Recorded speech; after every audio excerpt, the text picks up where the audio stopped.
Hi friends, आइए TGT PGT reminder में भक्ति काल के प्रश्नों को देखते हैं।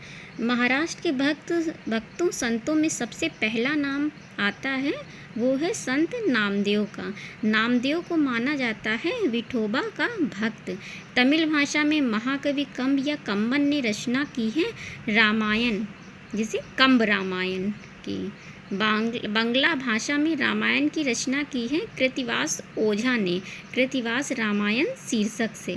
आचार्य रामचंद्र शुक्ल के अनुसार भक्ति काल की समय सीमा है विक्रम संवत 1375 से विक्रम संवत 1700 तक। अकबर के 9 रत्नों में शामिल हैं मुल्ला दो प्याजा, अबुल फजल, फैजी, तानसेन, बीरबल, टोडरमल, राजा मान सिंह, अब्दुल रहीम खान खाना तथा हकीम हुकाम। ये मोस्ट इम्पॉर्टेंट क्वेश्चन है ये। अकबर के दरबारी कवि हैं रहीम, नरिहर बंदीजन, गंग, बीरबल, मनोहर कवि इत्यादि।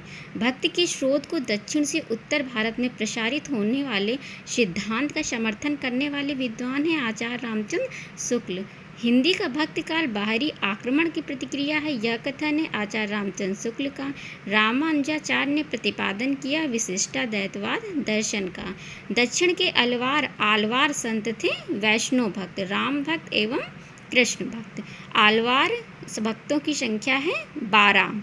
मदनाष्टक के रचयिता हैं रहीमदास।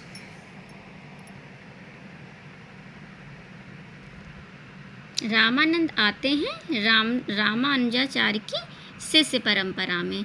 आरती कीजिए हनुमान लला की, ये जो हनुमान जी की आरती है के रचयिता हैं रामानंद।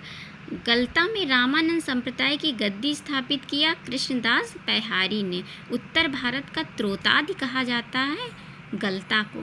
रामानंद के शिष्यों की संख्या है 12। राघवानंद थे रामानंद के गुरु। भक्ति काल को हिंदी काव्य का स्वर्ण युग सर्वप्रथम कहा जॉर्ज गियर्सन ने। भक्ति का आरंभ हुआ दक्षिण भारत से।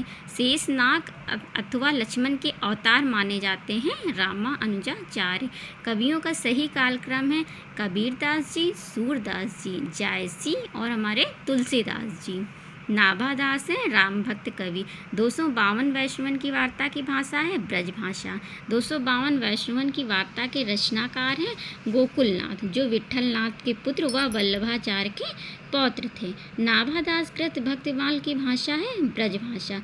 अष्टयाम के रचयिता हैं नाभादास। नाभादास कृत अष्टयाम की भाषा है ब्रज या अवधी। अष्टायम शीर्षक से इनकी 2 रचनाएं हैं। भक्तिमाल के रचयिता नाभादास के गुरु का नाम है अग्रदास। ये हमारे भक्ति काल के कुछ क्वेश्चन हैं। फिर आगे हमारा संत काव्य।